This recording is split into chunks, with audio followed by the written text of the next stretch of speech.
Une question importante, une question pertinente et je me sens réjouie de cet atelier. J'ai travaillé sur la question en 2004 en faisant une thèse de doctorat à l'université de l'UQAM au Canada.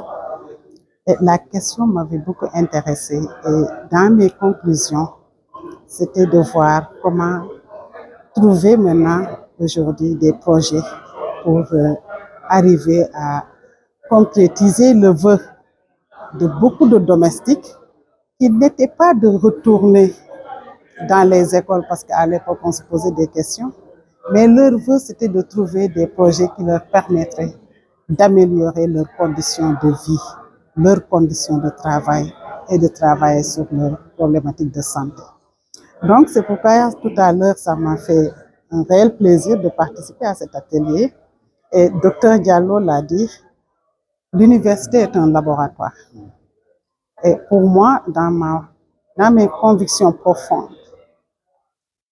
les actions sont précédées par la recherche à travers effectivement des réponses évidentes aux questions sociales qu'on se pose et qu'effectivement c'est après que les décideurs donc, vont venir donc, pour au moins planifier, trouver maintenant des réponses qui sont déjà là et qu'ils vont mettre en exergue. Donc ça, c'est la mission de l'université.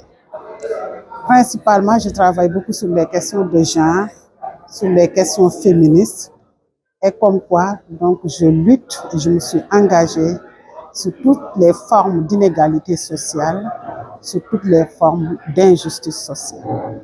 Et la question des domestiques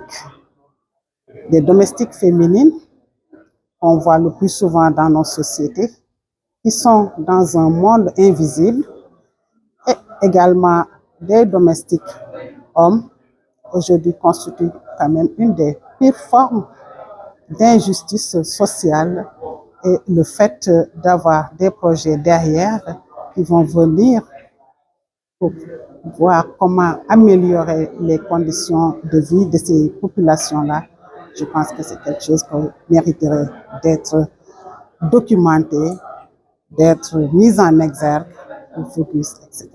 Donc voilà à peu près un sentiment vraiment de satisfaction, parce qu'au moins il y a aujourd'hui des ONG derrière pour venir en aide à cette catégorie de personnes qui sont la plupart du temps négligées, marginalisées comme nous.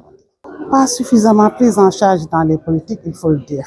Mais le Sénégal quand même a mis en exergue une politique, elle l'a dit, sur les questions de la vulnérabilité des femmes, sur la question de la marginalisation et sur les questions d'injustice sociale.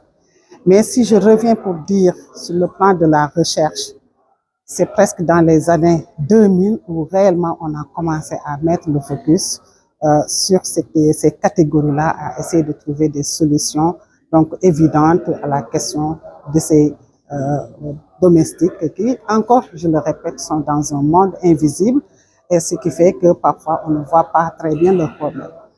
Je ne vais pas revenir sur le cas du Sénégal, mais de manière générale, en Afrique, la problématique des domestiques, que ce soit les domestiques femmes comme les domestiques hommes, est une problématique très sérieuse à prendre en considération. Et je pense qu'aujourd'hui, avec cet atelier sur quelle méthodologie, quelle approche pour venir en exergue à ces catégories-là, est une bonne démarche. Mais c'est une question qui est là pendante, qui commence, et je pense qu'on aura des résultats à ce niveau-là. J'ai beaucoup aimé tout à l'heure quand Madame la directrice disait que il y a presque tous les pays, beaucoup de pays de l'Afrique de l'Ouest qui sont touchés par ce phénomène. Ce qui veut dire que c'est un phénomène social plus ou moins général. Mais le plus important également, c'est de voir avec l'évolution de cette problématique comment travailler sur ces questions. Et la santé aujourd'hui de ces domestiques, et je parlerai même de la santé mentale de ces domestiques, est un fait réel qui n'était pas plus ou moins domestiqué. Les conditions de vie, les conditions de travail dans les maisons fermées où il y a plus de violence, les questions de viol, les questions d'injustice sociale à cette catégorie n'étaient pas assez documentées. Je pense que raison pour laquelle cet atelier est un atelier assez important, très important, même je dirais, pour venir en aide à cette catégorie de population.